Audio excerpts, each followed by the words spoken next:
yang ada dalam Zoom ya. Mungkin kita buka untuk 3 pertanyaan. Tadi ada Mas Heru Kurniawan yang udah raise hand.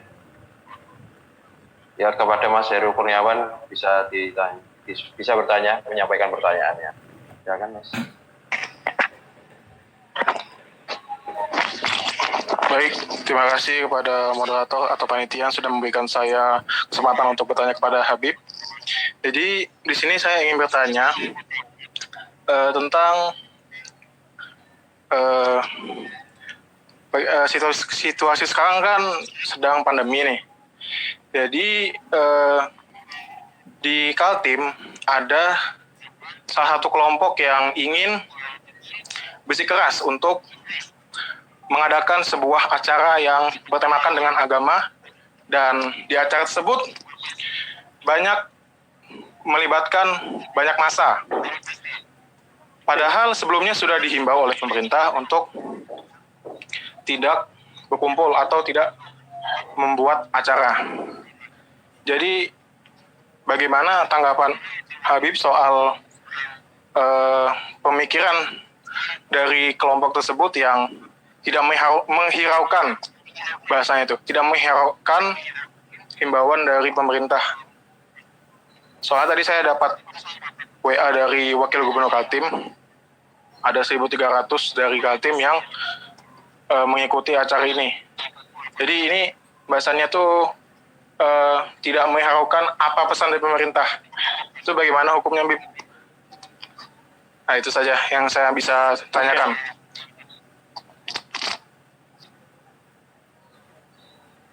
Oke, langsung saya jawab atau gimana, panitia? Ya, langsung jawab saja. Iya, sebenarnya himbauan di rumah saja itu bukan hanya himbauan pemerintah, tapi himbauan Rasulullah. Anda boleh cek nanti hadis riwayat Imam Ahmad. Imam Ahmad meriwayatkan sebuah hadis yang ada hadis yang diriwayatkan oleh Imam Bukhari Muslim tentang kalau ada wabah kita harus tetap yang di dalam jangan keluar, yang di luar jangan ke dalam, itu dari Rasul. Tapi ada yang lebih dahsyat lagi, yaitu riwayat Imam Ahmad. Kata Imam Ahmad, Rasul bersabda, kalau terjadi pandemi seperti corona seperti sekarang, maka sepatutnya seorang muslim berada di rumah saja. Siapa yang memilih berada di rumah saja dengan sabar dan tetap berharap pahala dari Allah, maka ia diberi pahala sebagaimana orang yang mati syahid. Bayangkan, pahalanya seperti orang yang mati syahid. Mati syahid adalah kematian tertinggi di sisi Allah Subhanahu wa Ta'ala yang menjadi cita-cita semua orang Islam. Anda hanya bisa mendapatkannya dengan rebahan di rumah doang. Sayyidina Ali repot-repot berperang sampai mati di mihrabnya untuk mendapatkan kesyahidan. Sayyidina Umar repot perang sampai akhirnya dibunuh untuk mendapatkan kesyahidannya. Sayyidina Utsman akhirnya dibunuh untuk mendapatkan kesyahidannya. Repot sekali menjadi Sayyidina Ali menghabiskan masa mudanya kepada Rasul. Sayyidina Umar menghabiskan keberaniannya untuk membela Rasul. Sayyidina Utsman menghibahkan hartanya kepada Rasul. Sayyidina Abu Bakar menghibahkan kepercayaannya penuh kepada Rasul. Kemudian menjadi pemimpin. Akhirnya mati dibunuh. Kemudian mereka mendapatkan kesyahidan. Para sahabat Nabi berperang di medan perang sampai mati baru mendapatkan kesyahidan. Anda tinggal rebahan doang. Rebahan di rumah. Kalau bisa melakukan hal-hal yang seperti ini, dengerin ceramah, mati syahid. Pahalanya sama seperti mati syahid. Bayangkan dahsyatnya. Jadi itu himbauan dari Rasulullah, bukan cuma himbauan dari pemerintah. Maka orang yang melanggar itu berarti dia melanggar Rasulullah. Apalagi naudzubillah, kalau kita tetap memaksa sampai terjadi penyebaran COVID seperti yang terjadi di Malaysia, sampai ada yang mati, maka Allah katakan di dalam Al-Quran, siapa yang membunuh orang lain secara sengaja ya berarti, karena tetap memaksa padahal sudah dilarang, maka ia seperti membunuh umat manusia seluruh alam semesta. Bayangin, di rumah aja Anda dapat pahala mati syahid, atau keluar Anda seperti membunuh orang sedunia. Bayangkan dosanya. Membunuh satu orang saja itu dosa terbesar setelah syirik. Apalagi membunuh orang sedunia. Perkaranya kecil. Cuman soal keluar rumah dan di dalam rumah. Tapi pahala dan dosanya sama-sama tertinggi. Pahalanya tertinggi kalau di rumah aja, dosanya tertinggi kalau keluar rumah.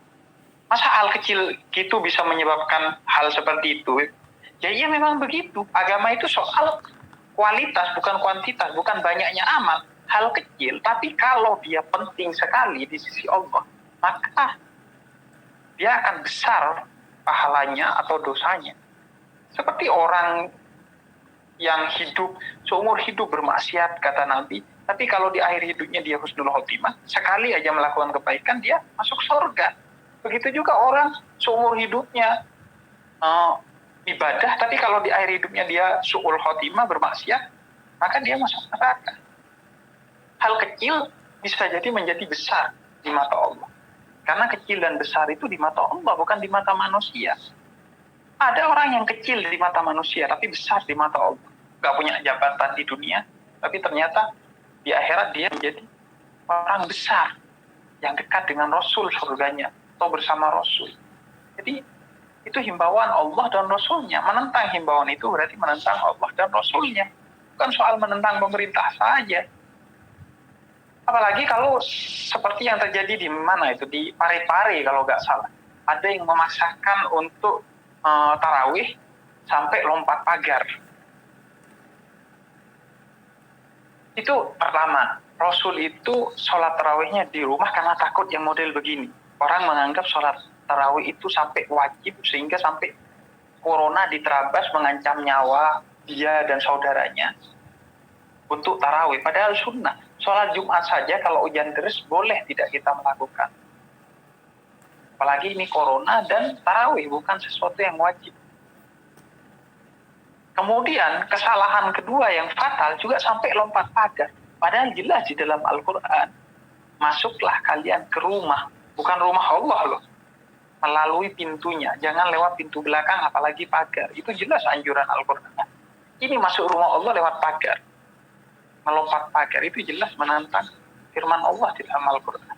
Jadi bagi saya, orang-orang yang seperti itu bukan hanya menentang Allah, tapi bukan hanya menentang pemerintah, tapi menentang Allah dan menentang Rasulnya. Bagaimana sudah saya sampaikan. Itu jawabannya. Baik, terima kasih Bib atas jawabannya. Mungkin satu pertanyaan terakhir tadi ada